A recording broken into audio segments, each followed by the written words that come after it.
Oh, ladies and gentlemen. Okay, so are you a fan of this show? I probably am going to guess that you are because you're listening to this. I am doing a live show in Philadelphia, Pennsylvania on November 18th. That's a Saturday. During the day, I'm going to be at PAX Unplugged talking about the card games. And then at night, I'm going to be at Shot Tower Coffee, 7 p.m., that is at 542 Christian Street on Saturday, November 18th. It's a politics show technically, but we're going to do a bunch of stuff. If you like JuRY or you like politics, I am begging you personally to come out. I have no idea who's going to show up here. No price at the door, but we're going to do a suggested donation just because I got to pay for the place. So, again, November 18th, Shot Tower Coffee, 542 Christian Street, politics, live show. It's me, Justin. I'm going to be in Philadelphia. Hey, born and raised in the playground. Please show up.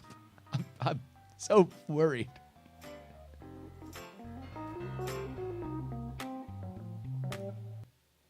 Hey guys, it's me, Kylo Ren. I'm in the Star Wars movies.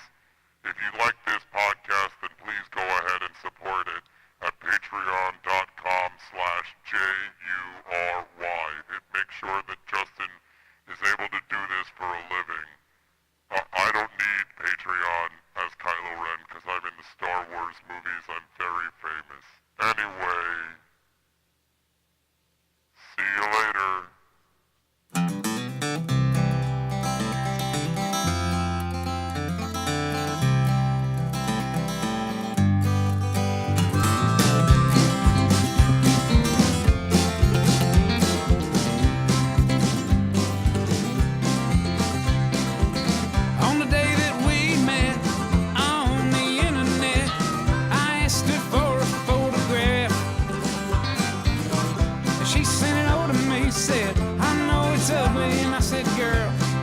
Ugly ain't the half, look at you. Well, you got blue teeth and you only got 2 teeth, but I kinda like to see you smile. And it appears that over the years you've turned into a big old steaming pile. And she said, yeah, I know I ain't no supermodel. I said, you ain't a hand model, baby, but that's fine. By most people's standards, but you're all right by mine.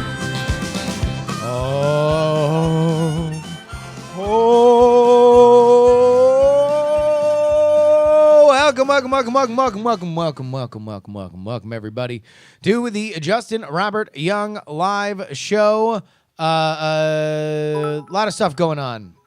Including me forgetting to turn off the sound alerts on the computer. Okay, so here is the deal.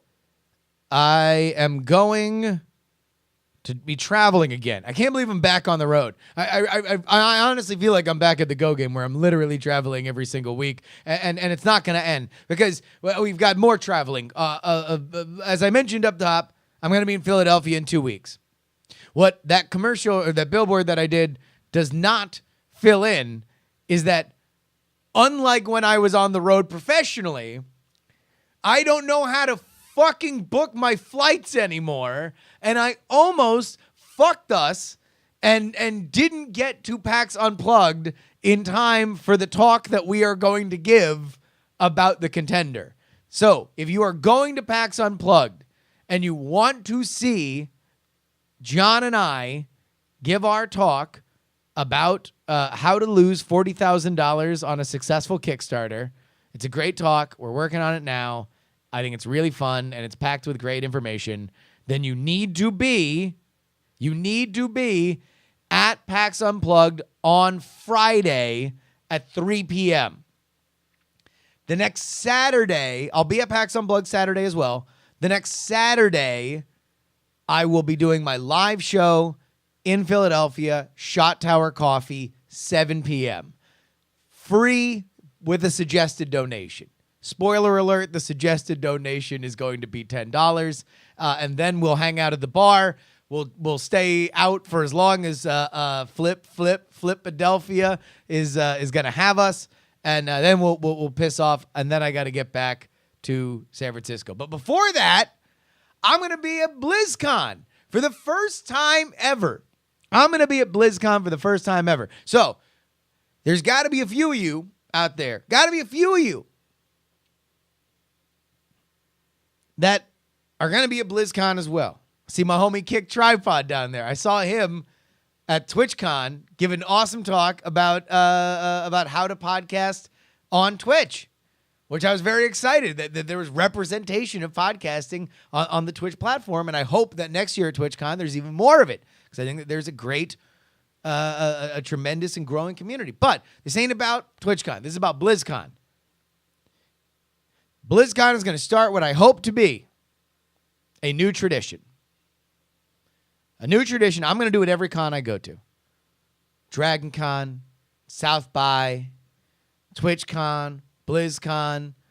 Whenever Scott realizes that he still wants to do Nerdtacular and that comes back. Like, all of it. I'm going to do one thing, and it's going to be called Quiet Bar Con. So a lot of people know on this show, sometimes I get a little overwhelmed.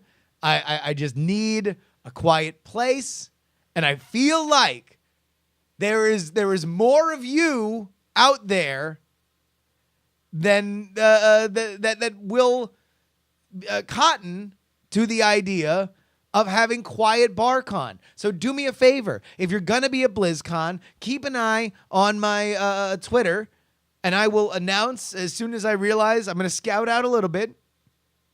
Scout it out. You can't just go to the first bar you see, you know? You got to make sure you scout it out. It might be a little bit off the beaten path. Might be a little dingy. Might be a little dark. I'm going to hope there's no music playing. It's going to be very quiet, and we will have a quiet time with quiet people, having a great time, enjoying a drink together. So if you are at BlizzCon, two things. Number one, come see me at the Angry Chicken live recording. Let me see if I can pull up those dates. So I'll be on the Angry Chicken, which is going to be awesome. Always a great time to hang out with the Angry Chicken folk. And more specifically, we're doing Quiet Bar Con. So keep an eye on that, and we will get information. I should probably do this. All right. So the Angry Chicken will be at the Hilton. More details. Follow me on Twitter. At Justin R. Young is where you can get all the details on where I will be at BlizzCon. Definitely going to be screwing around. Don't have a lot to do. Really just trying to soak in everything, much like TwitchCon. So plenty of time of me farting around. But we will do a little Quiet Bar Con during BlizzCon. Got a lot to talk about. All right. Enough of the plugs and the stuff. Let's get into the issues of the day. I got a lot of theories. Man. This is a very theory-heavy episode of the JuRY podcast. I got these theories in my head, man. Everywhere I look, I just keep saying Pepe Silva, Pepe Silva. J. Phil in the Twitch chat says, don't bring my trumpet to Quiet Bar Con. You can bring it, but if you lift that son of a bitch to your lips, I'm going to slap it right out of your hands. All right, I'm going to ask y'all in the chat which one you want to hear first. I got two theories. Number one, first theory. Do you want to hear about how the shattering of the monoculture has exposed Harvey Weinstein?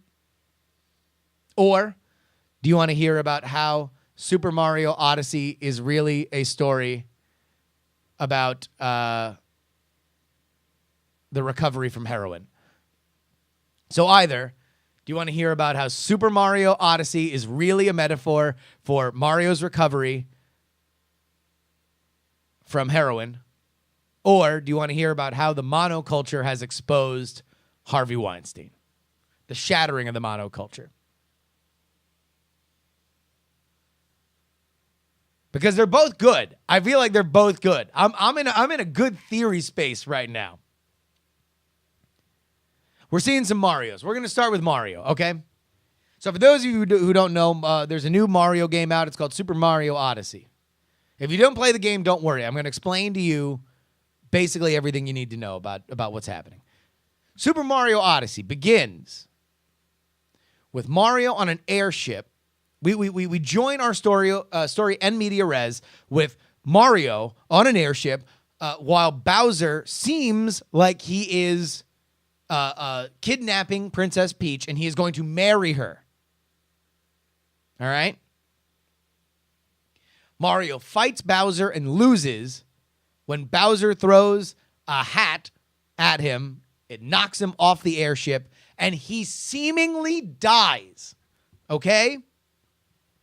Initially, you might think that this is a game in which Mario has died and he has to emerge himself from the underworld like some sort of Greek myth to then reclaim and through epic battle and combat, win the hand of his fair lady love. And that would be a valid theory, except when you look closer. When you look closer, what you might realize is that this very simple structure of Mario, Bowser, and Peach is supposed to seem familiar because it seems familiar to Mario. But what if Mario is an unreliable narrator? What if the vision that we see of Bowser clutching Peach and kidnapping her is not really what it looks like? What if Mario is at his worst and not his most heroic? Would you find it heroic if somebody burst into a wedding and started screaming and trying to fight the groom because it is his ex-lover that is on the dais about to be wedded forever? No. You would probably say that person is on drugs. That's where the seed was planted. We next find Mario face down in a gray world surrounded by friendly ghosts. Again, maybe it's some sort of underworld scenario. But posit this theory, dear listeners of JuRY. What if it is not the underworld? What if it is indeed rock bottom? And the story that we now have unfolding in front of us as Mario goes from airship to airship, or from finding a salvaged airship and flying from strange land to strange land, is really him recovering from something that he didn't know was a problem. What if this is him realizing that the life he has lived, a life that is revisited through various different 2D scenarios, can only be redeemed as he understands the plight of those for which he has stepped on his entire life. And so that is what he does. In this game, you throw your hat and you take the actions of your enemies, Goombas, Koopas, the Bullet Bills. Now, you might say, Justin, this is surely a colorful theory, but obviously this game for children is not here to explain the terrors and horrors and yet heroic moral arc of addiction. Well, then how do you explain? How do you explain, my friends? The second world you go to is a desert world. However, that desert world is frozen. In a place that should be hot, Mario is literally shivering. Mario no longer has the safety blanket of whatever he had before, the evils of his old life. He might, in some crude definition, be in withdrawals. Mario has the shakes.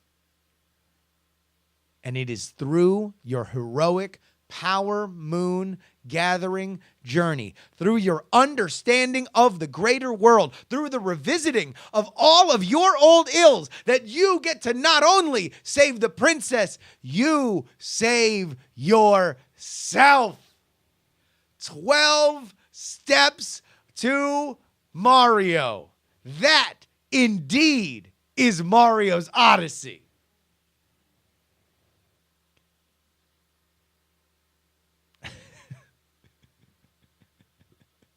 So there we go. That's my theory. I feel like I needed a sounder. I needed some kind of.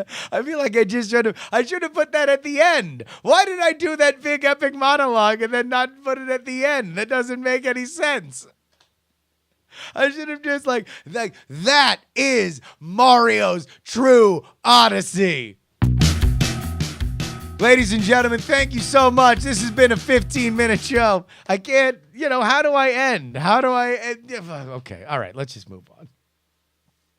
Here's my other theory. I have two theories. Here's my second theory.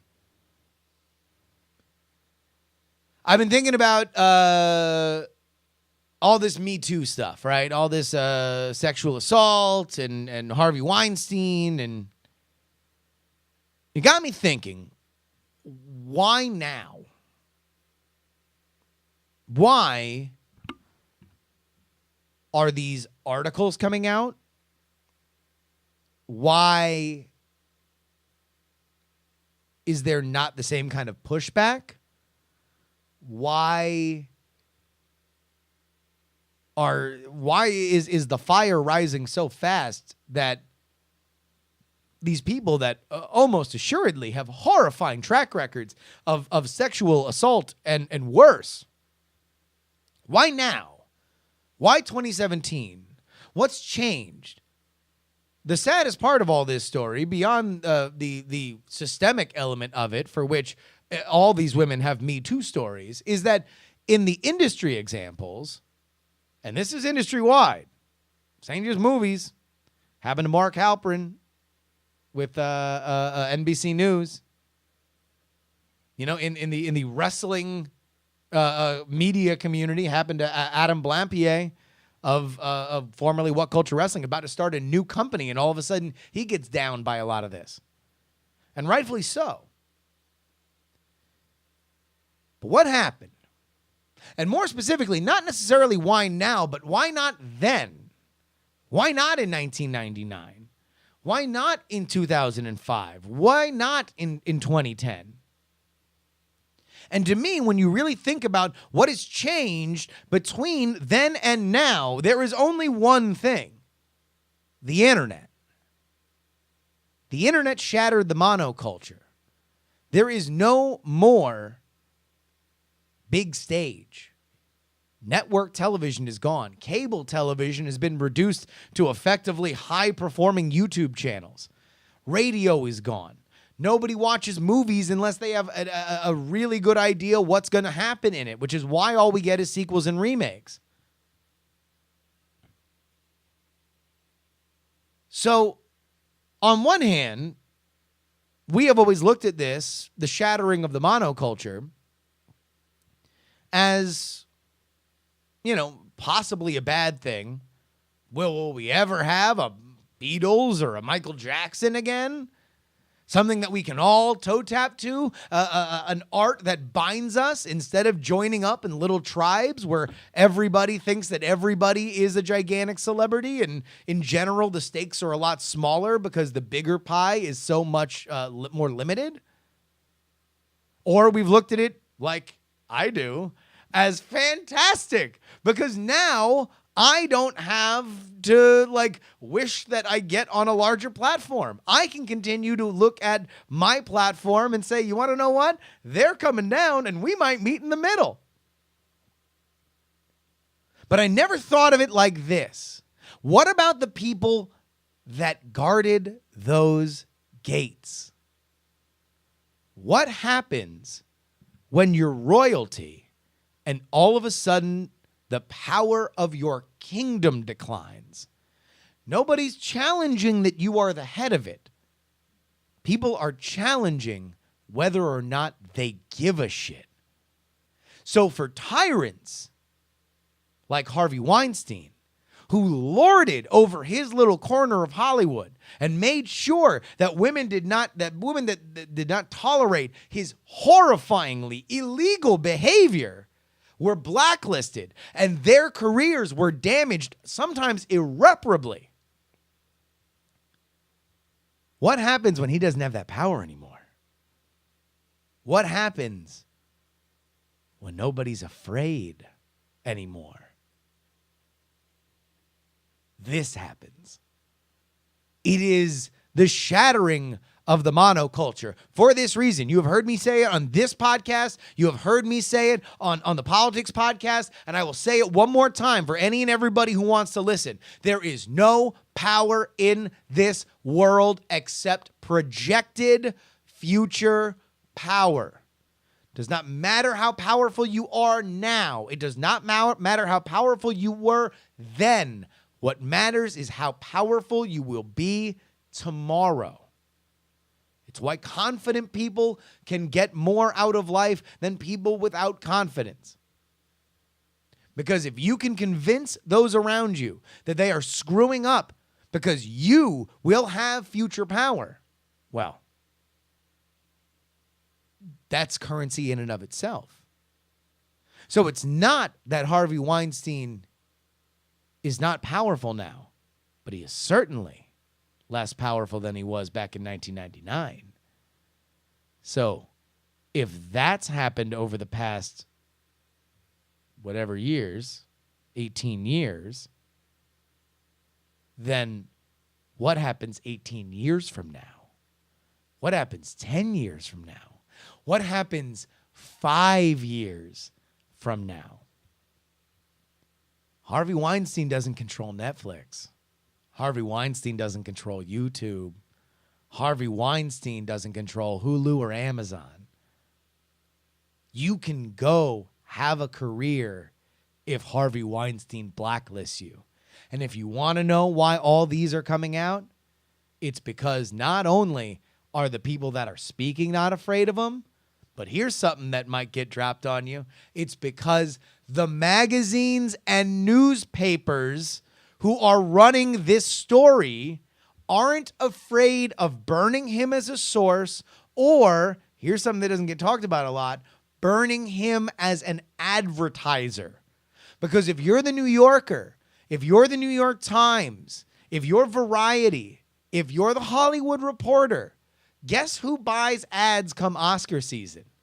Harvey fucking Weinstein. That's who. That's why you don't call him a rapist. That's why you don't run the words, no matter how often it is corroborated, of his horrifyingly boorish behavior. Because he won't buy ads otherwise. Now, your ad sales are in the shitter anyway. So, anyway, see you later to Harvey. That's it. But it wouldn't have happened without the internet. It wouldn't have happened without the idea that his future power has diminished. Now, here's the other thing to think about. As the fire rises on all this, and it's burning hotter than ever right now. Kevin Spacey went from Kevin Spacey to now he's just literally like he's one of those burnt like a cartoon, like he's just like a charred piece of beef jerky now. That's why they had to cancel shooting on House of Cards. They thought they were going to be like, hey, Kevin Spacey, all right, just shoot this last season of House of Cards, and then we'll be done. And then Kevin Spacey showed up to set, and he wasn't, Kevin Spacey. He was just a charred piece of beef jerky that came onto set being dangled comically by a fishing line. He was done for. An old ass allegation about him comes out. He responds to it horrifyingly. If you're not familiar with this story, let's just go ahead and read Kevin Spacey's apology. What do you say? Kevin Spacey apology. Let's do that.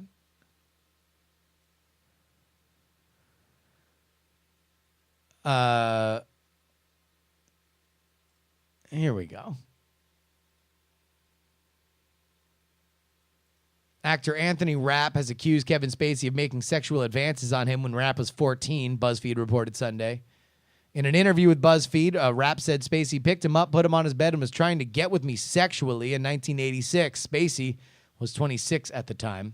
In response to the allegations, Spacey tweeted that he was beyond horrified to hear Rapp's story. Spacey tweeted, "I honestly do not remember the encounter." Here, I'm going to read his little thing here. I have a lot of respect and admiration for Anthony Rapp as an actor. I'm beyond horrified to hear his story. I honestly do not remember the encounter. It would have been over 30 years ago. But if I did behave then, as he describes, I owe him the sincerest apology for what would have been a deeply inappropriate, drunken behavior, and I'm sorry for the feelings he describes having carried with him all these years. This story has encouraged me to address other things in my life. I know that there are stories out there about me, and some have been fueled by the fact that I have been so protective of my privacy. As those closest to me know, in my life, I've had relationships with both men and women. I have loved and had romantic encounters with men throughout my life, and I choose now to live as a gay man. I want to deal with this honestly and openly, and that starts with examining my own behavior. Kevin Spacey. I believe it was Billy Eichner, the guy who does Billy on the Street, who tweeted, "Kevin, you have discovered something that many thought was impossible. A bad time to come out of the closet." Woo! That ain't good. No. You do not do that. You can't just write this off as like, and by the way, I'm gay. I know. There's a lot of talk about this gay rape allegation, but I assure you, I'm gay. These are not the gays you're looking for.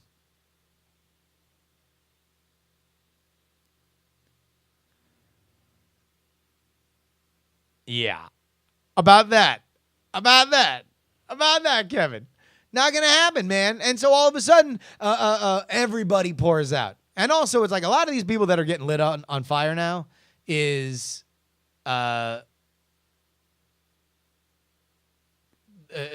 are people that have a ton of rumors about him. I mean, Rosie O'Donnell came out and said that, look, everybody has a Kevin Spacey story.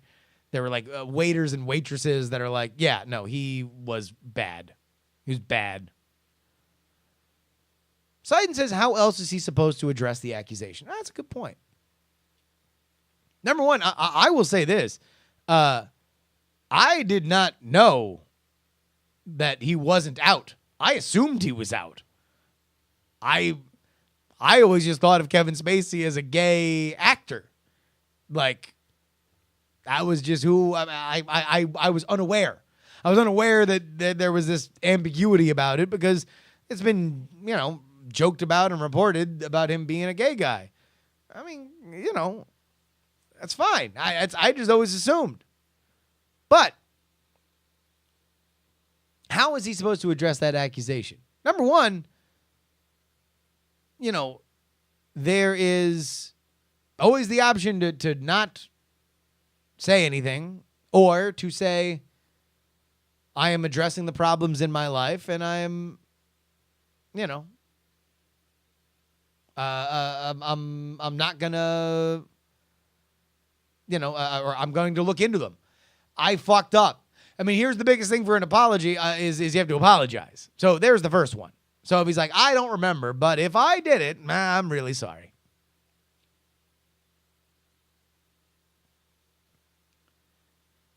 I mean, that's what I would think.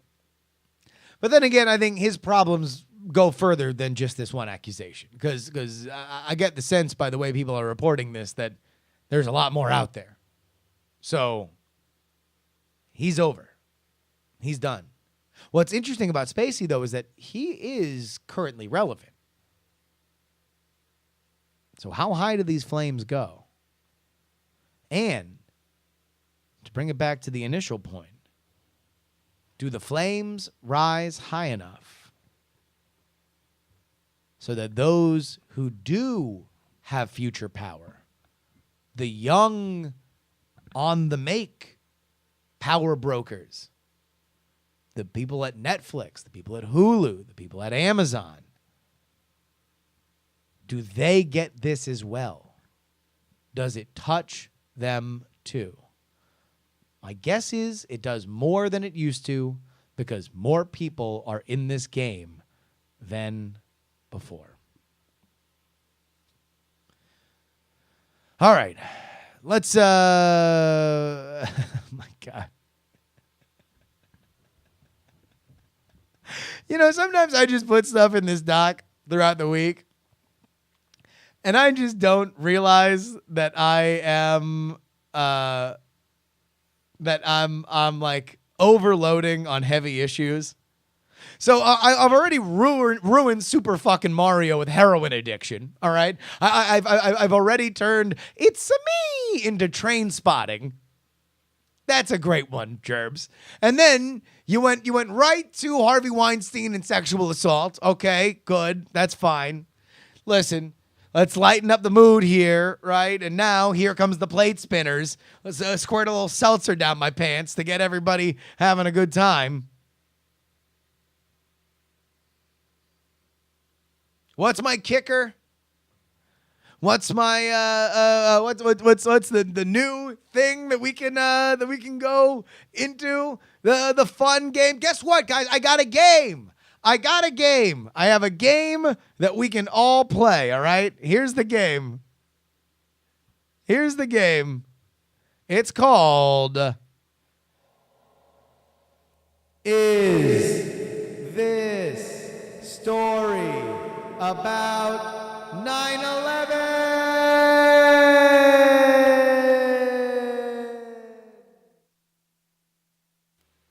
Fuck me.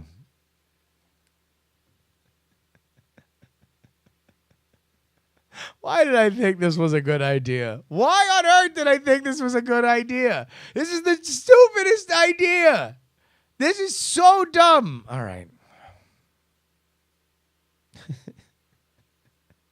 All right, so I'm going to stop this story halfway, and then everyone's going to vote either yes or no, whether or not you think that the story is about 9/11.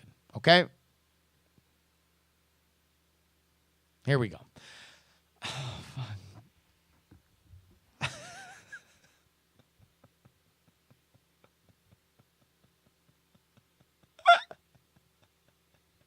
Oh my God, I do the worst show on the internet. By the way, patreon.com/JuRY is where you can support this programming. All right, here we go. Is this story about 9/11? We begin with this sentence. As for creepy sex, here's a quick story.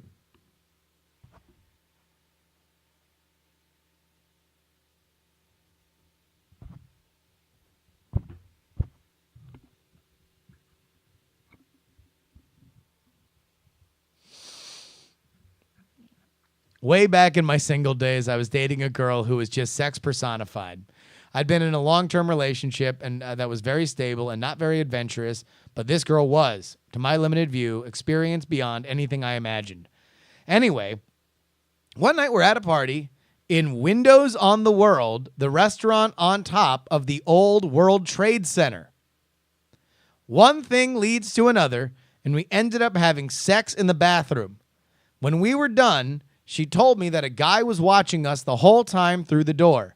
I had no idea and was creeped out by the experience. She was the opposite and was totally turned on by the idea.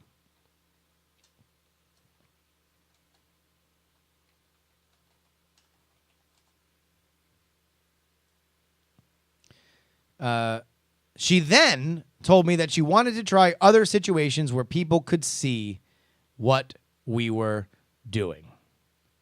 All right. I now ask the chat room, the live chat room, whether or not you believe that this is a story about 9/11.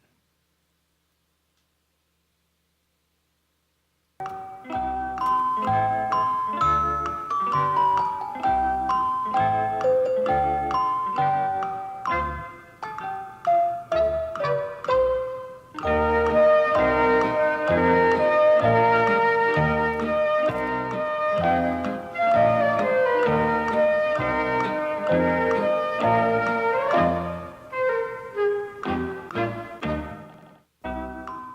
right. I hope you've had time. We will continue to read the rest of the story. I wasn't all that into the idea, and aside from a couple of times in not-so-well-hidden parked cars, nothing more happened. To me, it's close to inviting somebody into the mix, which I'm not into at all. I don't understand the idea of others wanting to watch, and I really don't understand the compulsion dudes have to show women their junk. Most of the women I know are not turned on by that. In fact, they are right creeped out. I know I'm probably in the minority here, but men should keep their stuff to themselves. If you said it wasn't about 9/11, you win! That's no, not about 9/11. Totally ancillary to the story that they were watched by somebody in the bathroom while having sex at Windows on the World in the old World Trade Center. Totally ancillary to the story, totally different. All right, there we go. That's my new game. Is it about 9/11? If you want to send your Is It About 9/11 stories to the show, go ahead and do it at justinrobertyoung@gmail.com.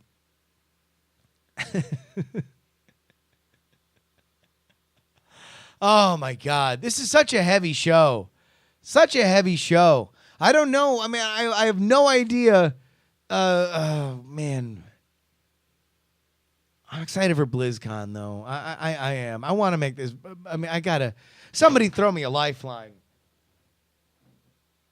Somebody please tell me something. Tell me literally something that I could talk about. That's not. I'm asking. I'm struggling. I'm floundering right now into the chat so I can just get any topic that I can riff on for 5 seconds before. Because by the way, all the emails are about creepy stuff because it is Halloween. By the way, it's Halloween. Oh my God, Beef Viper. What about Building 7? Shut up. We're not talking about Building 7. Thank God. Alan on 666 says, best candy to get on Halloween. All right, here's how I rank my Halloween candy. Number one, everybody always wants the full Snickers, right? Everybody wants full-size candy bars. Fuck that. I was never into full-size candy bars. I like a fun-size candy bar because when you're hammering down all that candy, you want this is all amuse-bouche, baby. Like I want a buffet. I want a smorgasbord. I want the sampler platter. I don't need a full order of any of this stuff. So I'm just gonna tell you right now, the number one best Halloween candy of all time, Reese's Peanut Butter Cups. Come at me. Reese's Peanut Butter Cups. Gets you everything that you want. It's big enough that it seems decadent, yet simple enough where you know exactly what flavors you're going to get it. Okay? It comes in 2 of them because at that point, once you have 2, you're never really in the mood for 3. It is almost perfect. You eat one of those fun-size Snickers, you eat one of those fun-size 3 Musketeers, all of a sudden, you kind of want another one. You eat 2 Reese's Peanut Butter Cups, and you are good to go. So I guess in that case, yes, you should be passing out full 2 sets of the Reese's Peanut Butter Cups. Other than that, fuck a 3 Musketeers. I'm here for Snickers. I'm here for both Almond Joys and Mounds. Almond Joys and Mounds I'm here for. All right? And underrepresented in general, fresh cookies. Okay?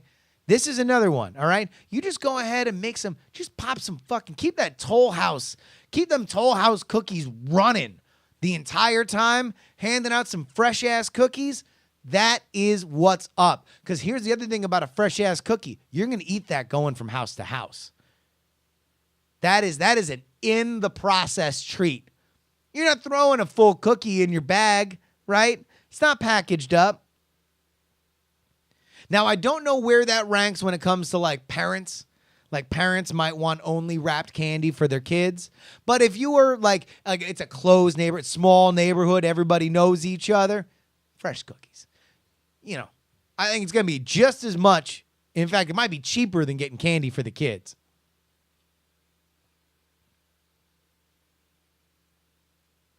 I'm here for Almond Joy and Mounds, though. I love it. Sometimes I feel like a nut. Sometimes I don't. And in general, I would probably, if I were gun to my head, Nazis have my family. They put a gun to my head and they say, listen, you son of a bitch, we're going to kill your whole family unless you pick between Almond Joy and Mounds. You want to know what? I'm going to have to go with Almond Joy. I like a nut. I like a nut in that coconut. I like that. I'm going to go Almond Joy. Almond Joy over Mounds. We're seeing Payday. Not in love with Payday, but I don't hate it either. Payday, underrated candy. You want to know what? It's a good change up. Because when you had that bag and you're hammering through that bag and it's just chocolate, chocolate, chocolate, chocolate, sweet tart, sweet tart, sweet tart, you need a change up. Payday's there for you. When it's like fastball, fastball, fastball, throw the off speed. Payday, baby. That's what's up. Sour candy too. Warheads, all day Warheads. But here's the problem about Warheads is that they were never really a treat because Warheads in my school were basically like cigarettes in prison. People sold Warheads as they were their own currency. It was like cell phone minutes in Africa. Like it was an off-market currency to sell warheads to each other. So that was like, on Halloween, if you're getting warheads, sure, they're great. You can maybe flip them if you're industrious, but when you get back to school, but at that point, the market's kind of flooded. But yeah, you have them a lot. That's like a stockbroker going out for some sort of a party and everybody's giving out stock tips. It's like, I know. I like them. I make my living doing it. But I don't necessarily need to have more of them when I'm on my off time.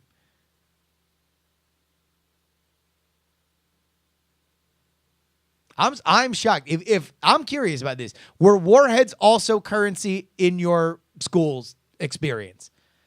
I wonder how that happened. There was always the kid that sold candy early. And like half the time, if you were the kid that sold candy at school, you were either a future business leader of America, like you own a franchise of some sort right now, or you dealt drugs. Like that's it. There were only two paths for you. If you were the kid who sold candy, you either are doing great, like you're a lawyer, or you own your own business, but like you are seasoned business by the balls, right? By the Babylons. Or you are moving weight. You are dealing drugs because you realized that was a thing you could do.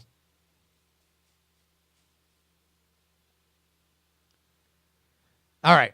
Let's go ahead and get into the emails. It is justinrobertyoung@gmail.com. Again, justinrobertyoung@gmail.com is where you want to write stuff. We have had the creeptastic, spooky month of October with people writing in creepy stories that they have had in their life, usually sexually. And here we go. This is Christopher writing about creepy. Oh, this started because I told everybody when this Harvey Weinstein stuff happened that what you want to do is ask a woman that you trust and love the creepiest shit that's ever happened to them. Just ask them. Because I'm going to guarantee you it's going to be creepier than you think. They're going to have a creepier story. And it's probably one you haven't heard. All right. Let's get into this. Christopher writes, I already know this is creepy, so you don't have to read it on the air, but I'm sworn to secrecy, and I haven't been able to tell anybody. Oh, shit. Wait, did he tell me to keep this anonymous? Oh, crap. Did I burn this one? God damn it. Oh. Yeah. God damn it. I burnt this email because I read his name. Oh. All right. Now I have to read it in a future show. You already know it's about creepy stuff. Fuck. Boiled, baby.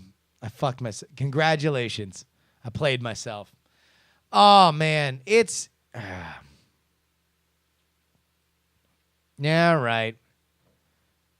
I'll save it. We'll have to bring it up later. Sorry. Sam writes, so pissed. So pissed at myself. I didn't label it. All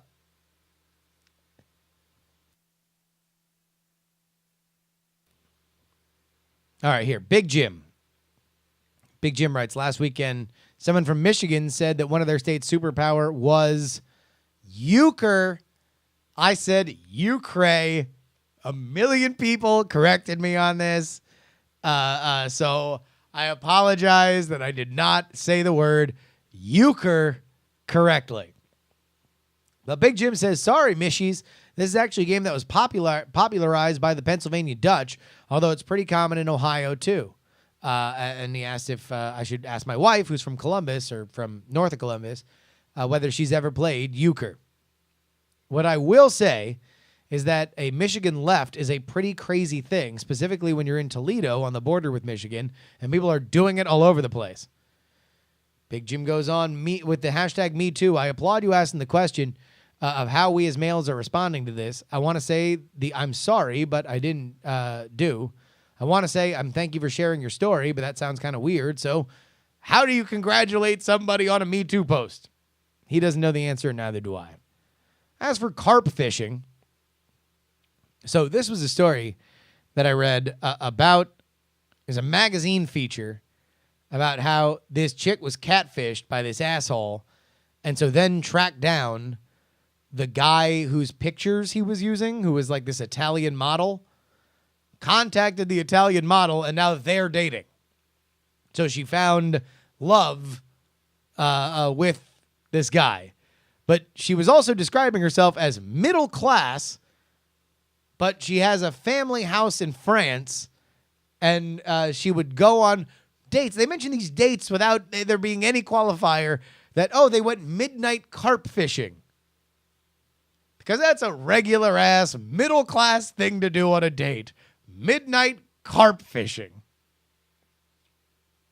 Big Jim goes on. So I've never taken my wife fishing. In fact, she confessed to me that she's never even gone fishing. But as someone who's done a little fishing as a boy, let me ask a simple question. Is this romantic? And if so, why? I mean, I get that you're using the fishing as an excuse to spend time with somebody else and talk, but maybe it's just that the kind of people that when I was younger, dated, and yes, that's an extremely limited scope. Is that something that people actually want to do together romantically? In the U.S., fishing can have a very redneck stereotype, so will we see a new angle to the angler? I don't know. Let me know. Let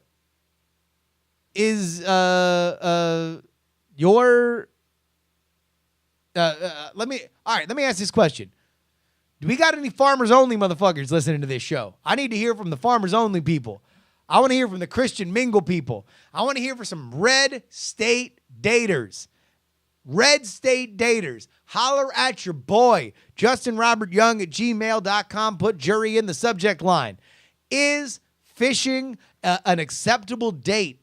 Is that one of those city folks just don't get it kind of thing that everybody else is turning up their nose, when really, if you are a young guy or girl looking for a mate, if somebody said, hey, go ahead and get the bait and tackle box, we're going out fishing today, your heart might flutter and swoon. Let me know, because maybe it is. Maybe it is.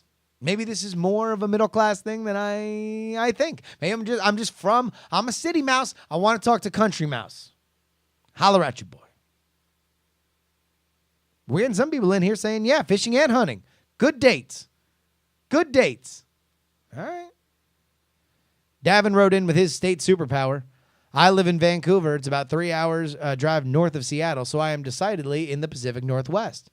So that means the thing that I'm dead certain Gerbs knows all about, musicians and heroin.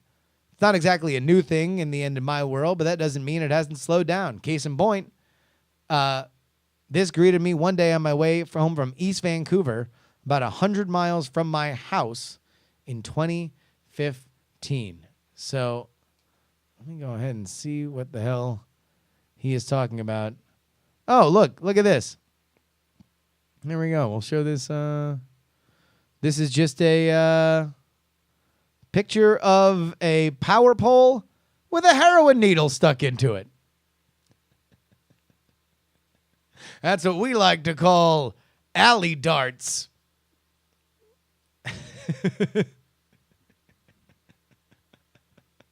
Oh, you use your used heroin needle to see who can get it closest to the center. Bullseye. I guess it would be harder to shoot darts on heroin. I don't know. All right, ladies and gentlemen, if you want to write into the show, it is justinrobertyoung@gmail.com. Put JuRY in the subject line. I love to read your emails. And if you want to be anonymous, you will be anonymous. Even if I fuck up, I'll save your email and I'll repackage it and I'll make it anonymous. Oh, this was like the end of our creepy thing, too. And it's really creepy. It's creepy. Gosh darn it. Oh, well. Folks, I'm going to ask you guys to go ahead and rate, review, and subscribe to this show on iTunes. If you're only watching us live on twitch.tv, then go ahead and find us on the podcast. Make sure you never missed an episode. And if you are just listening on the podcast and you happen to have nothing to do at 7 o'clock Eastern Time, 4 o'clock Pacific Time, then come on in and join us. Twitch.tv/JustinRYoung. If you got an Amazon Prime subscription, guess what? You can give me money for free. If you just head on over to twitch.tv/JustinRYoung, you can subscribe if you connect your Prime account, which is a free process, to a Twitch account. Give me the money. It's a fun time. And then we all laugh. Also, keep these conversations going by heading on over to bit.ly/JuRY Discord. That is bit.ly/JuRY Discord.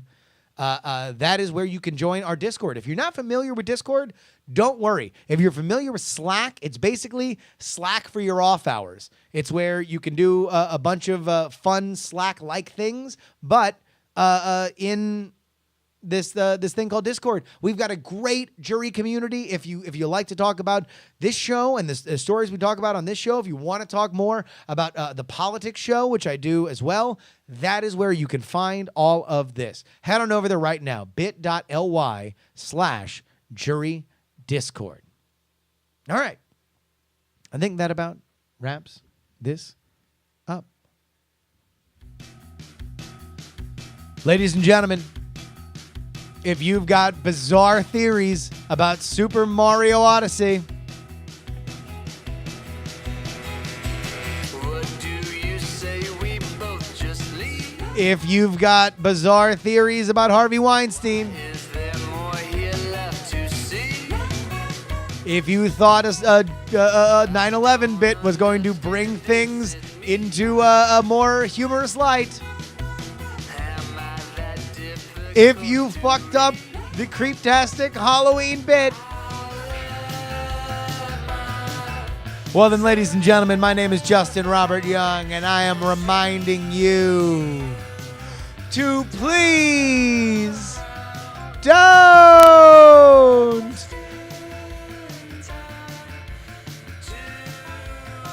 die. Please don't die. Do you like the way y'all dressed up? Do you like how your hair gets cut? Do you like when your friends fuck up? Don't you think you have had enough? Diamond Club hopes you have enjoyed this program.